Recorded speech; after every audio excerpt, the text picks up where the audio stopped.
Tesla's Elon Musk wants to begin production on the Model Y. It is an SUV, begin production in November of next year. Loup Ventures managing partner Gene Munster is with us.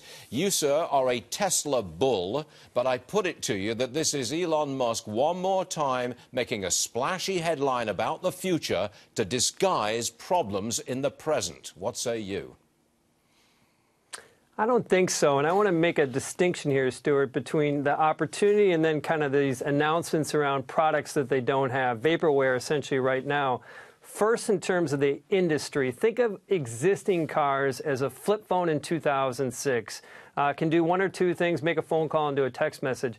A Tesla is effectively an iPhone, so it's a much more complicated thing to build, and that's been the big negative rub against the Tesla story, is it's been tough to build. But that doesn't change the opportunity that they have around the Model Y. I would say this, is that Elon Musk is clever in terms of generating cash from products that haven't shipped. And so they have about 500,000 orders for the Model 3, which they've taken $5,000 deposits on each of those.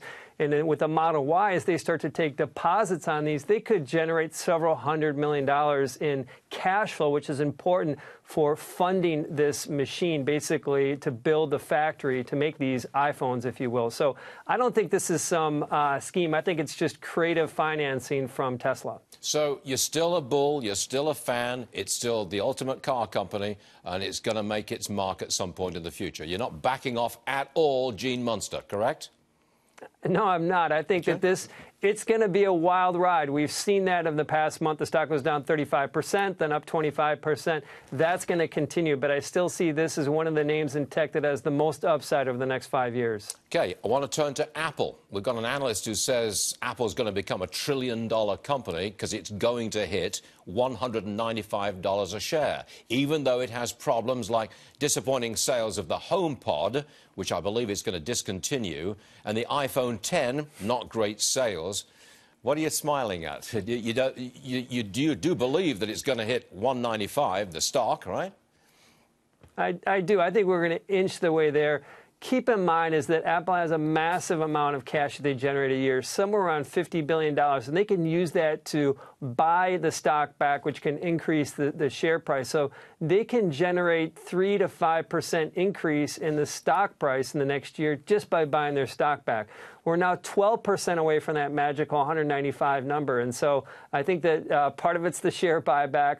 They also, hope springs eternal, will come out with a new, larger form factor iPhone in the fall, about 25% bigger than the current iPhone 10, and that should spark sales, and then their services business. Collectively, when you put it together, Stuart, I think that we should gradually inch to that $1 trillion mark. Well, he's a true believer right there. Tesla can do no wrong. Apple's going to $1 trillion. There you have it, Gene Munster. Any last word from you? He nods his head. Well, I would just say this. I like your prediction that they're going to discontinue the HomePod. I'm on a different page on that. I think that the product is off to a slow start. It's been a disappointment.